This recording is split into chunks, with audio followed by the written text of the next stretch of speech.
I am Ella, 28 years old.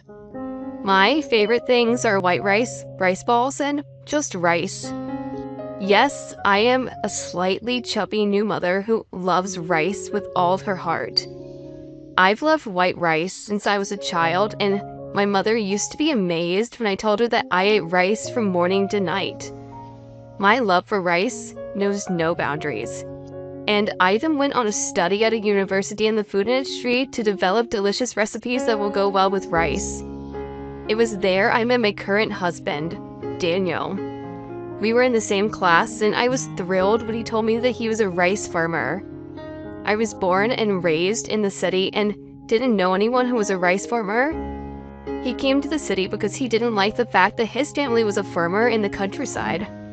He seemed to be inspired by my love of rice and the fact that I ate it so deliciously every day. After graduation, I followed him back to the countryside to take over the farmhouse, and 2 years later, we got married. Now, I work as a dietitian at a nursing home, and I'm always helping with the rice planting and harvesting. The eldest son, who had moved to the city saying he would not take over the family business, came back with a prospective wife, and my in-laws were in a frenzy. Moreover, my husband. If Ella hadn't been smiling so broadly and chomping down on rice balls at that moment, I wouldn't have had any intention of taking over the farm. Would say that, so I am worshipped like a goddess in my in-laws' house. My in-laws are gentle people to begin with, so when they decided to build a house on their property, I had no resistance.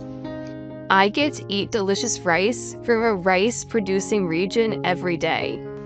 My husband and in-laws would not have gone out of business. It was a win-win situation, and we were enjoying our home very much. Our long-awaited first child was born. It was a boy, and we named him Jack. Since there is still a strong sense in our community that the firstborn son has to be the heir of the family, my in-laws, relatives, and neighbors were all overjoyed.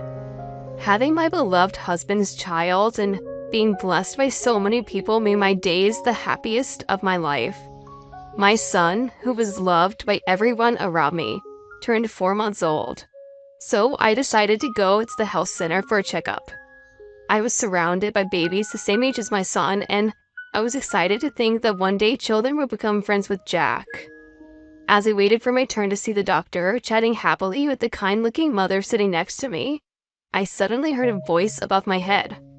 "Where did you buy those luxury brand clothes?" What? I looked up towards the voice and saw a woman with long hair looking down at me and my son. I was puzzled by this sudden question without any form of greeting, but she seemed to be the same new mother and answered with a smile. "Well, my mother-in-law bought it for me, so I don't know." She wiggled her thin eyebrows at my answer. "Wow. Your mother-in-law dictates what you wear? That must be tough." "What? Really?" I did hear about a friend of mine who was having trouble with her mother-in-law buying clothes for her, but I was grateful because I'm not that particular and my mother-in-law has good taste. I didn't even know these clothes were a luxury brand in the first place. I felt uncomfortable as she stared at me with her eyes as if she was trying to decide what to wear. I was wondering whether I should leave my seat by pretending to change a diaper when she said to me, "I'll take those clothes off your hand." What? I was so confused I didn't know what she meant, but she started to take off my son's clothes. Hey, what are you doing?" She was plainly miffed when I hurriedly picked up my son into my arms. "You don't want the clothes your mother-in-law bought for you, so I'm gonna take them." "Hot? No thanks. In the first place, if I give you the clothes he's wearing now, what is my son supposed to wear home? Why don't you just wrap a towel around him and go home? Don't worry, it's not that cold today." "No way am I doing that." She was saying something crazy as if it was a matter of course, and my head was in a turmoil. Still, I tried my best to protect my son from getting hurt. "Maria, what's wrong?" A public health nurse, hearing my commotion, came between us with calm movements. "If there's anything bothering you, I'm here to listen. Please, come this way." The nurse gently but firmly led her to another room. Maria, as she was called, clicked her tongue and was taken away by the nurse. "Are you okay?" Yes. The woman next to me, whom I had been having a friendly conversation with earlier, looked at me with concern. Apparently, she had brought that nurse to the scene. And I thanked the woman. I wiped away a cold sweat, thinking about the crazy people in this world. The next day, when I thought such an unpleasant thing would never happen. "Huh? What's wrong, Ella?"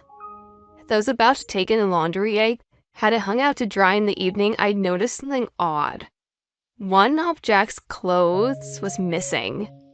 The clothes of my son who had come for his checkup yesterday. I couldn't find that one of his clothing items, let alone the hanger. Oh no, maybe the wind blew it away. "I'm sorry, but you bought it for my son too." My mother-in-law soothed me with a smile and I was feeling down. "It's okay. I have another chance to buy clothes for my grandson." "Just kidding." I couldn't help but smile at my mother-in-law's playful and kind attitude, even though I'd been feeling down. "I know, let's go shopping tomorrow. Let me know what you like." "Okay." Thanks to my mother-in-law's concern, the case of my son's missing clothes was supposed to be resolved peacefully. However, 5 days later, my son's clothes went missing again. As it was a slightly expensive item my mother-in-law had recently bought for him, even my mother-in-law was suspicious looking around the yard. Still, we couldn't make a big deal out of the loss of 2 pieces of clothing, so we did nothing about it. 3 days later, after lunch, while dealing with the delivery service, we suddenly looked around the entrance and realized what had happened. The day before, we had been caught in a Reams store while taking a walk and we could not find our stroller, which was supposed to be drying out on the porch. "Miss Julia, do you know what happened to the stroller?" "What? No, I don't." "That's weird." The stroller was also a gift from my mother-in-law. Moreover, it was a sturdy and stable foreign brand so that my son could go out with peace of mind. I felt my heart race, and that's when I decided. I was convinced that both the baby clothes and the stroller had been stolen. Whoever it was had stolen my precious son's things. I was boiling with anger.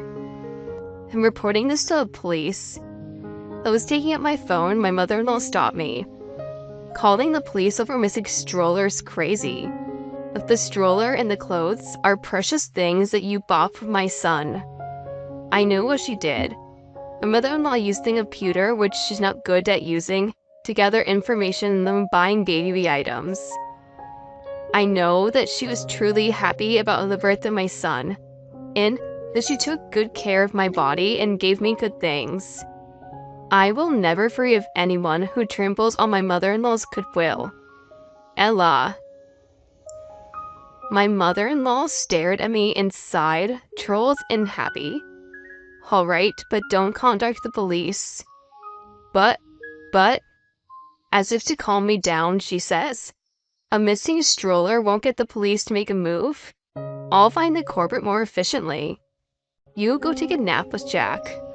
After saying this, my mother-in-law picked up her address book and began making phone calls.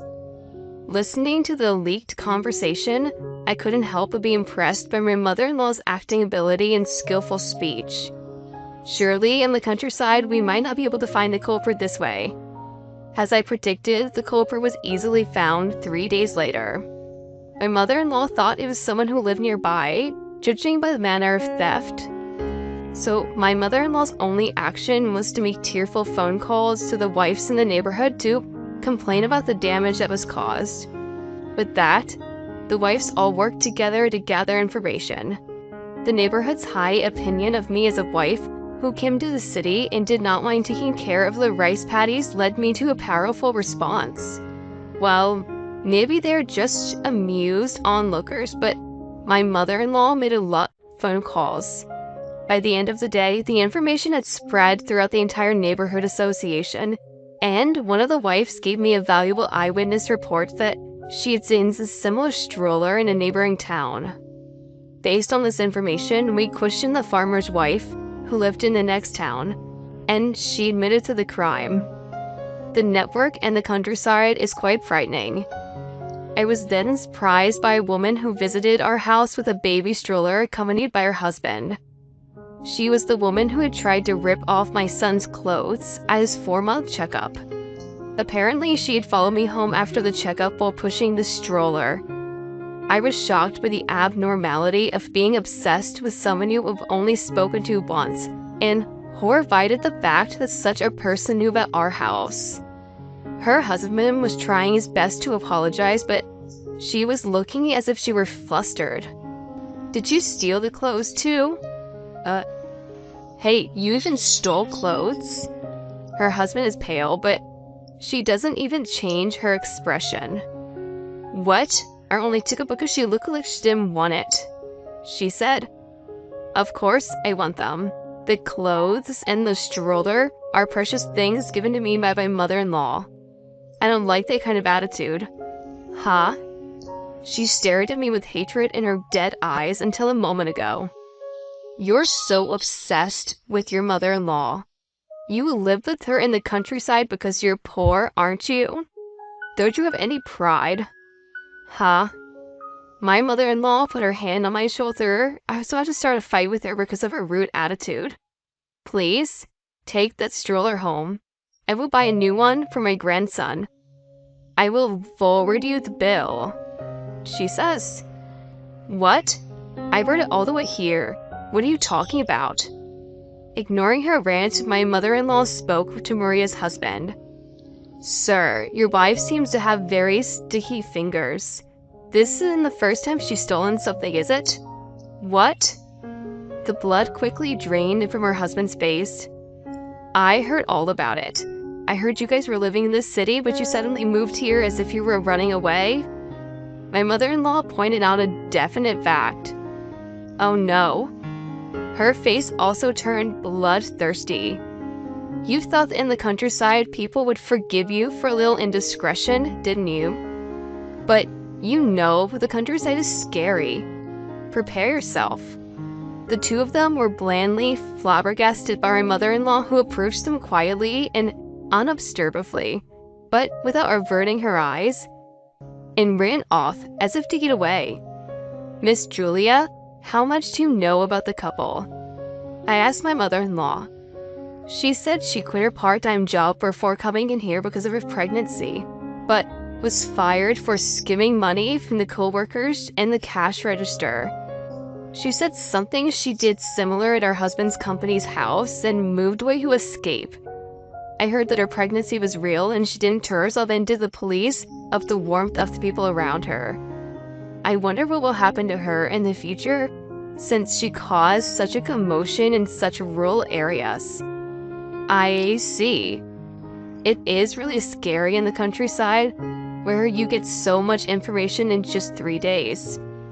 My mother-in-law laughed bitterly, and I returned a small smile.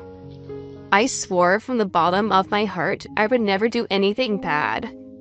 As my mother-in-law had read, she'd been misbehaving in many places.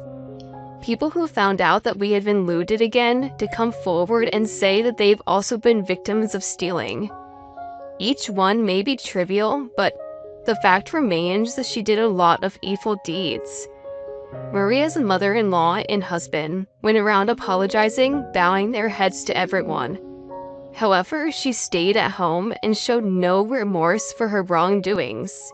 Because of that attitude, the people around her were looking away from her as if the house was built by an unbelievable wife. It seems that her mother-in-law paid for almost half the cost of what she had done in that town. And when she came to the countryside, she had become a better person. They are disgusted that she came to the countryside and repeatedly did her misdeeds without any apology. I guess Maria's mother-in-law could not stand being ostracized by her neighbors. "If you don't divorce your wife, I will give all the inheritance of the house to your brother." She gave Maria's husband, her eldest son, an ultimatum. The husband, who had completely been fed up with his wife, was encouraged by the ultimatum and immediately decided to divorce her. Of course, Maria did not agree with it. One day, about a month after the stroller fiasco, She stormed into her house with an angry face and immediate steam come out of her head. "Hey, I'm getting a divorce because of you. My son has been taken away from me by my husband and his mother, and you're taking the blame." As I happened to be home alone, I was against her sniving and blaming me, and calmly replied to her words. "You deserved it. Grapes, chicken eggs, watermelons. The damage of various farmers was all you're doing. It's better for a child to grow up without a problematic mother like you. What is wrong with you? There's so many crops out there, it wouldn't be a problem if I took a little bit of it. I thought the country people were more open-minded. What happened to the spirit of mutual help? This woman is crazy. Have you ever done anything to help others or anything else that would make people grateful? In the first place, how can you be allowed to steal the crops that have been carefully nurtured like your own child? The same goes for your baby products. They were bought with money that my mother-in-law obtained through the hard work. What? You were acting like a good girl? It's disgusting. I don't care if you find me disgusting. Just smile and be serious, and you'll get a full meal of delicious rice. It's great. Wow, you're finally showing your true colors." Just when she smiled that snickering smile. "That's fine," a voice behind her said. "What?" Before I knew it, my mother-in-law, who had returned from working in the field, came up next to me and laughed at her. "It's a blessing to be a rice farmer, and I have a woman who fell in love with our rice and came to marry my son. It's great to have a wife who smiles and helps out in the rice paddies and happily eats her rice. But it's much, much better than a wife like you who only knows how to steal. Now why don't you go back to the city you love so much? Or should I call the police?" What? I guess she was so shocked that the bond between me and my mother-in-law was so strong, and it completely overturned her outlook on life. She ran away screaming like a child. Oh, I hope she doesn't ever come back here again. I remember my line earlier about being able to eat a full meal of delicious rice while praying that she would never go back. Oh, no, of course. I wasn't just attracted by the rice, you know. I married my husband because I love him too, you know. After the rice, bright, I look at my understanding, kind mother-in-law and laugh. The watered rice fields were sparkling in the spring sunlight. My mother-in-law was furious at Maria's unrepentant behavior when she stormed into her house after that. She demanded an immediate lump sum refund of the damage payment she had taken on her shoulders. Naturally, Mia was unable to repay the money, and her flamboyant, incompetent appearance from the line we first met was just a shadow of her former self. She left the town with shaggy hair and tattered clothes. She would probably end up living a life of debauchery, working in some bar somewhere in the middle of nowhere. 5 months have passed since then, and it is time to take our son, who gradually switched from baby food to regular food. The rice that Daddy made is delicious, isn't it? Mama. Yes, that nothing beats fresh rice. Dada. My husband, who was eating next to me, laughed as I chatted with my son while feeding him porridge. Jack is gonna grow up to be a rice lover, isn't he? Of course. He's a happy child who always loved delicious rice by his side. Both my mother-in-law and father-in-law look at us with smiles. Surrounded by my favorite rice and a kind family, I am full of happiness.